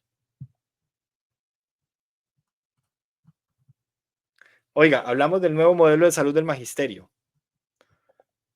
Hablamos de los privilegios de los españoles que están siendo nacionalizados por la puerta de atrás por Gustavo Petro. Muéstreme un video en el que yo haya invitado a votar. Uno solo. Hablamos de tibieza cómplice, el comunicado sobre la posesión de Maduro. Hablamos de la evidencia que hay sobre la dictadura de Maduro y cómo Petro lo sigue defendiendo. Y me vienen a decir que voté por Rodolfo. Lo que olvidan estos personajes es que en época electoral, así como en las próximas elecciones, yo estuve entrevistando a personas de todas las vertientes políticas. Entonces, claro que entrevisté a la gente de Rodolfo Hernández, pero también entrevisté a María José Pizarro, entrevisté a Aida Bella, a David Luna, entre otros personajes de la política nacional, a Carlos Maya, el exalcalde de Pereira que hoy está preso en la 40, a Carlos Alfredo Crosway, el exconcejal de Pereira, que en las últimas elecciones aspiró a la alcaldía, en las penúltimas. Entonces, pues, ¿qué hacemos si aquí los micrófonos están abiertos para todo el mundo? Para el que es de Petro y para el que no es de Petro. Entonces, como entrevisté gente de Rodolfo Hernández, ya dicen que yo invité a votar por Rodolfo, ¿no? Yo nunca he invitado a votar por nadie, porque esa es una consigna que yo tengo. Yo aquí no estoy ni para hacerle publicidad a los apellidos, ni para defender a ninguno. Para ninguna de las dos.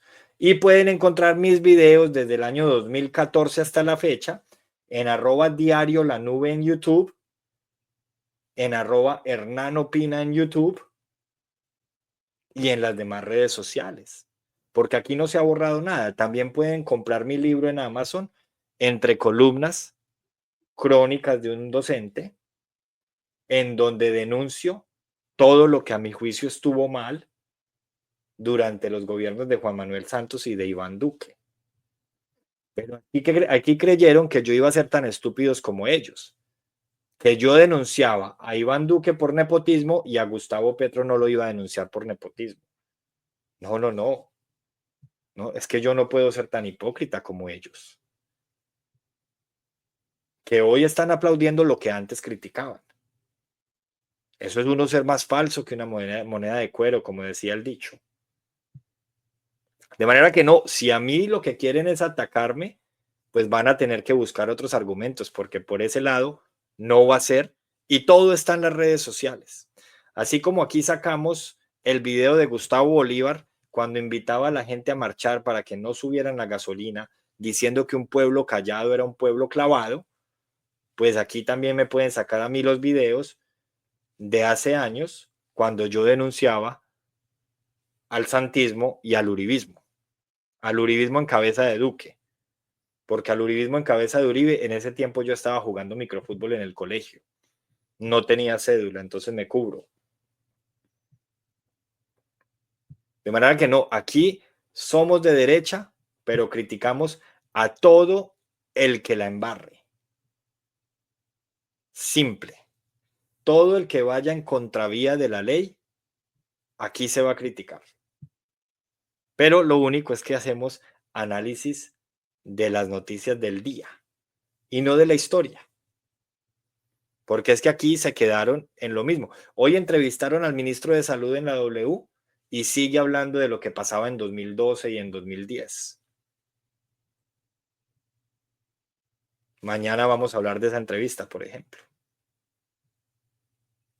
De manera que no, falacias ad hominem, pero por lo menos suban un poquito el nivel, suban un poquito el estilo. Porque ahora resulta que 2 horas de opinión, en donde les demostré que un profesor del magisterio se puede ganar hasta 14 millones de pesos y así es tan conchudo si es de FECODE que sale a marchar para que le suban el sueldo porque le pagan lagañas y me dicen que yo no puedo hablar de moral porque no voté por Petro. Es que de verdad que yo no sé si me río o me rasco un diente. Hágame el favor. Oiga, no se les olviden esos argumentos de esta gente. Por eso es que el país va de culo para el estanco. En 2026 tenemos que salir a votar de manera masiva. No podemos mantener los niveles de no votantes que hemos tenido, de abstención que hemos tenido. Porque eso, entre otras cosas, es lo que ha puesto presidente en Colombia, la abstención.